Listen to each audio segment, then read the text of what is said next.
Welcome to another Telltale Books video. I'm Greg, And I'm Emily.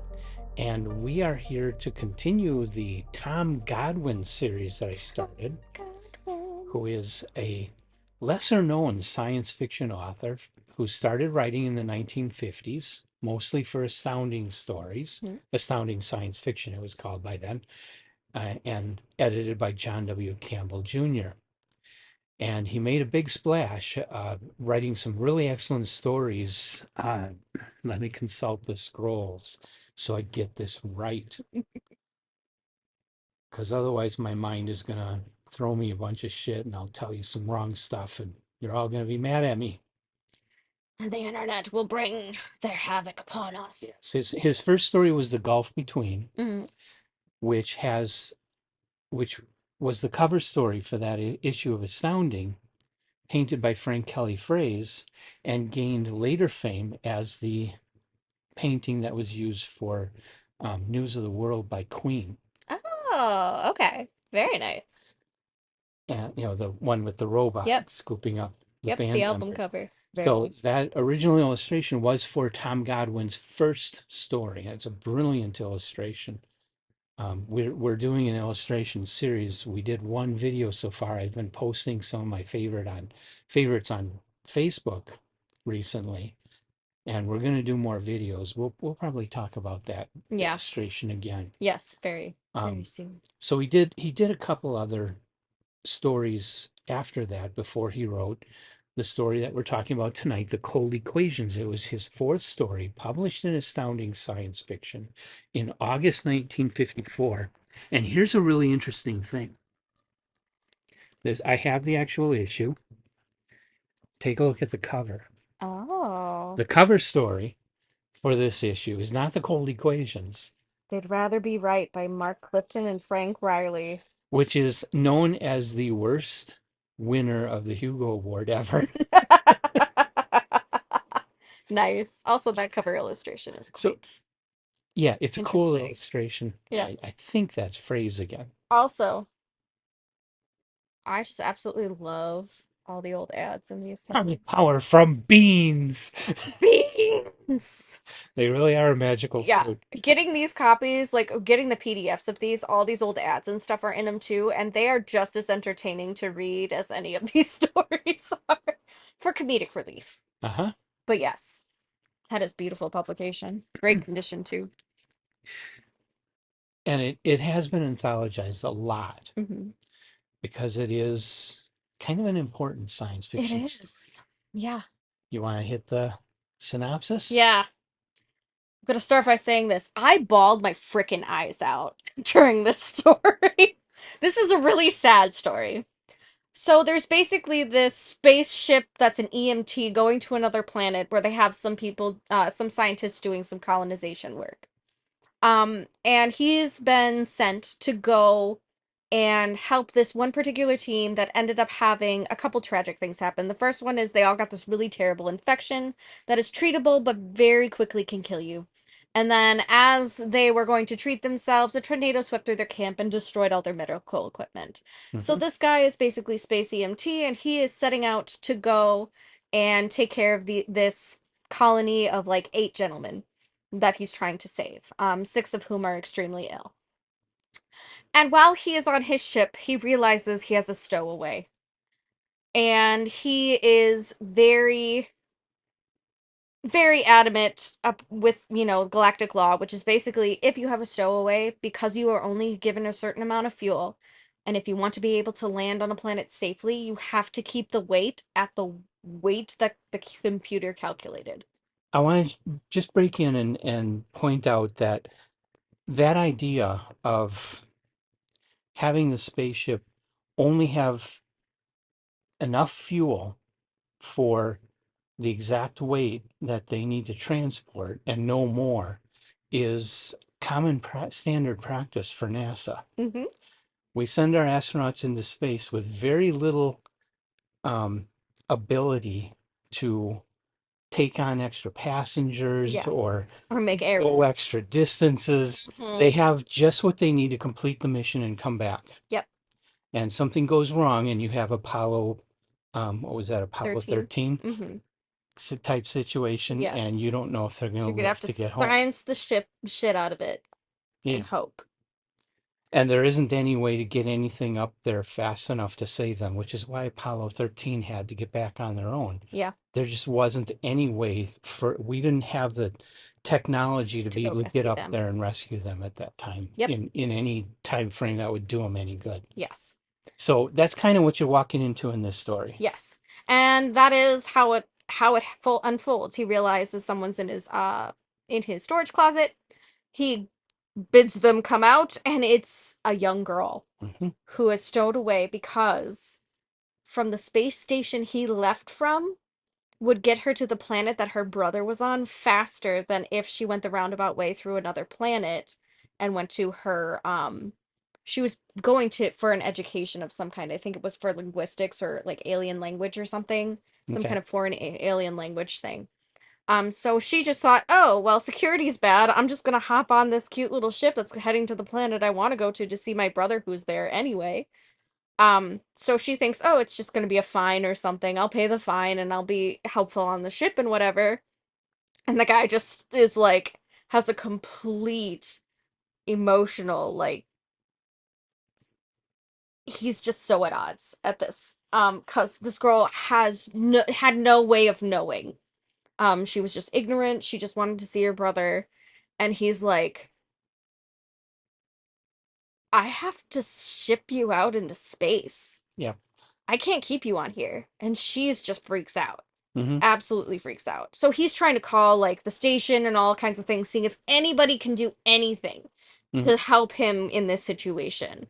Because it would have been one thing if it was someone with malicious intent or a grown man, but this is a Hmm. young woman who has her whole life ahead of her and just made a silly, stupid decision to get onto this thing. Yeah. So the story is basically them dialoguing, her kind of confronting her mortality, wanting to write letters to her parents before she gets shipped out. So basically he gets from the station the longest he can go before he really has to get her weight off that ship. And so they basically give him this deadline.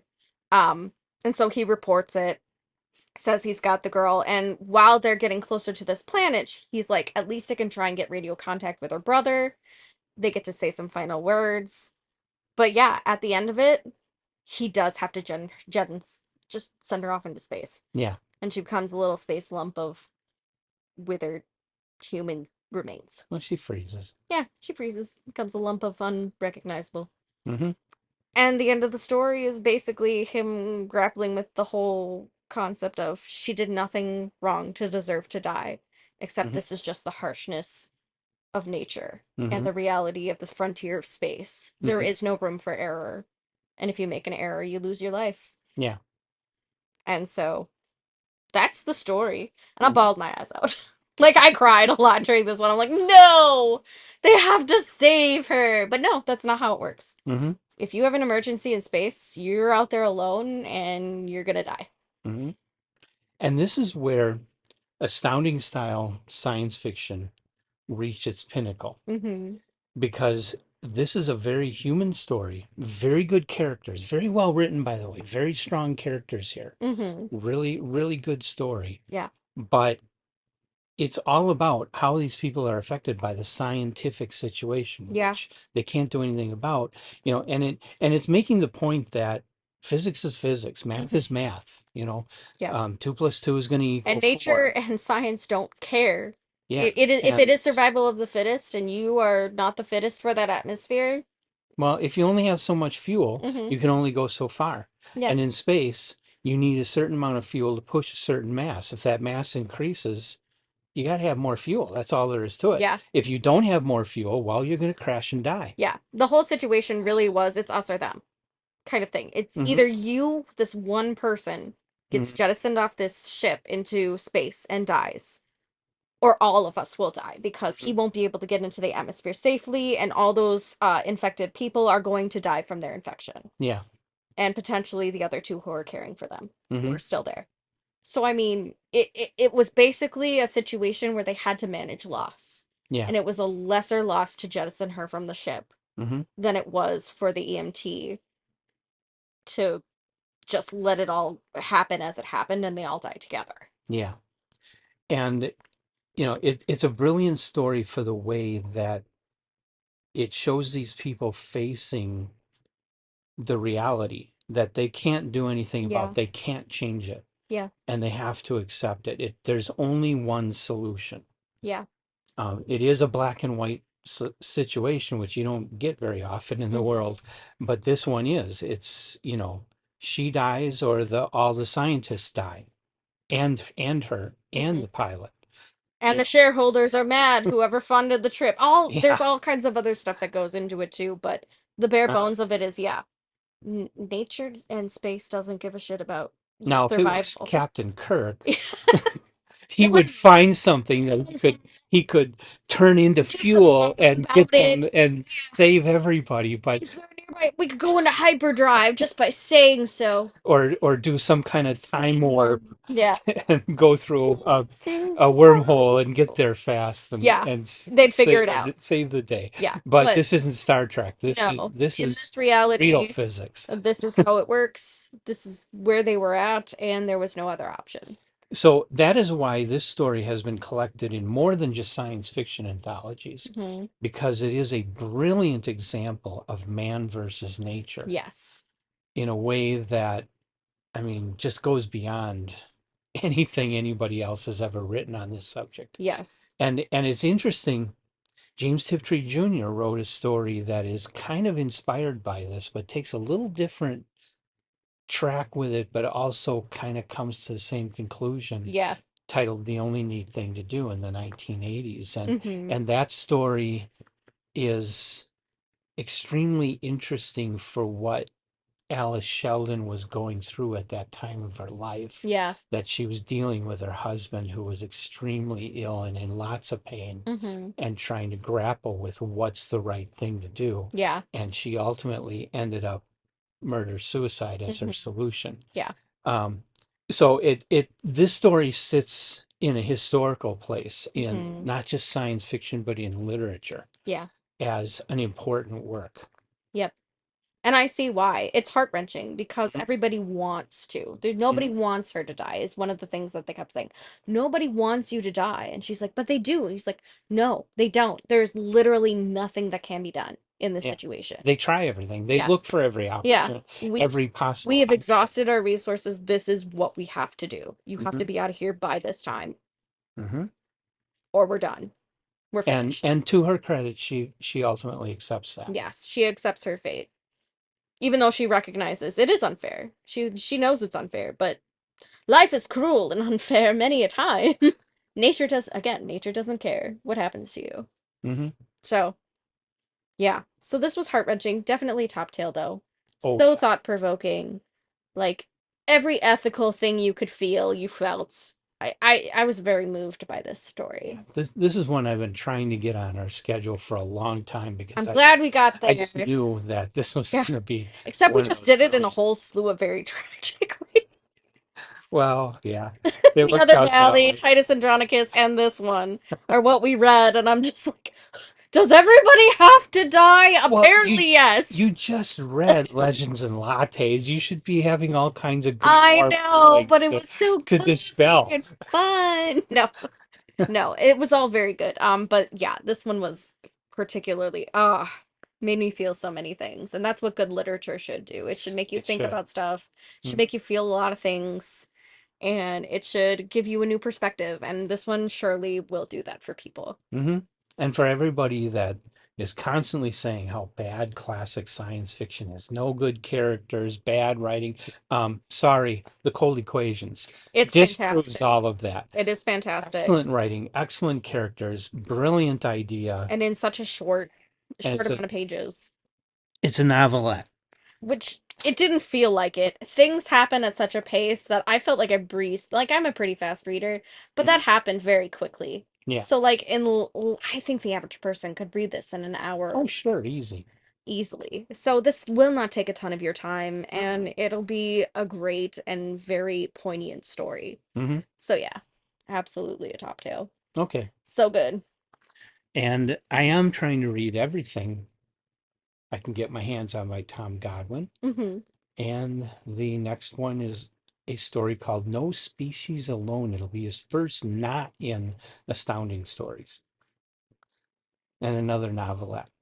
Nice. This is one I've never read, so I don't know what I've. Don't know what to expect. His first four stories have been so good. Mm-hmm. I'm just beside myself that he's been so forgotten. I mean, Cold Equations hasn't been forgotten, but everything else, Mm-hmm. nobody talks about Tom Godwin, and he's not in print at all. Yeah. And yet, his first four stories, there was only one that I felt was just under a top tail. The others have all been top tails, 3 out of 4. The man is just amazing. Yeah. And I never knew that because the only one I had ever read was the Cold Equations. Mm-hmm. Um, But when something so, gets sensationalized, it does become the thing that everybody wants to read because it's been sensationalized. It is an unfortunate habit mhm, for humans to listen to other humans and dive into a work and then ignore the rest. yeah. It just they go for the trend and then leave everything else behind. So But it is his unfortunate. entire bibliography needs to be brought back. The man is an amazing writer, and nobody has given him that credit. Yeah, definitely blew me away with this one. So, Hmm. and I have no more I can say. Like, I just have a lot of feelings that can't be put into words about it. Hmm. It's just so It's one of those science fiction stories so like many Flowers feelings. for Algernon that Yeah, just blows your mind after you read it yeah, yeah. because it works on and reason how it works on so many levels. Hmm. Yeah, and there are spoilers, unfortunately, in this video, but like, there's no way around it. You know, No. it's in impending Well, doom. it's a very very famous short story, so Hmm. I think It's a been around a lot of a while. lot of the people that do follow us are going to have read Cold Equations at least, if Hmm. nothing else, by Tom And if Godwin. you haven't, please do. This is a Yeah. phenomenal, really interesting story. The dialogue is very heartfelt and empathetic. The characters are not cardboard. They are Mm-hmm. definitely well fleshed out for how short the story is. Mm-hmm. It's just so good. Mm-hmm. So sad, but so good. Mm-hmm. But you know me, I love a good tragedy. A lot of my favorite stories were tragedies, so But they're powerful, that's they why. are. I feel like the human mind learns much more from that which goes entirely off the rails. Yeah. Like, we learn from difficulty and struggle, and we learn from pain and suffering, and there can be no growth without those things in our Mm-hmm. society. And Mm-hmm. this is just another growing pain story. Yeah. Of course, it's unfortunate that the younger of the two ends up having to be deceased, Yeah. but that it also is a good, I think it's a good way of saying that even older generations have something to learn. Mm-hmm. So I think that's what I liked about the Yeah. story. It teaches you that if you step out in the street in front of a car, you're probably going to get mowed over. Yeah. Well, it teaches you the world owes you nothing. Yeah. The world owes you nothing. Literally Right. everything we have is an absolute, we are so fortunate to have it in our lives because anything could go sideways at any moment Mm-hmm. because life, the universe, and everything doesn't care. I I I guess I don't go quite that far. Hmm. Um, I'm not saying the universe owes us anything, but I feel like it is our responsibility to think about what we're doing. And Hmm. sometimes our actions are going to get us into trouble, and sometimes it's going to get us killed if Yes. we don't think Hmm. it through. Yeah.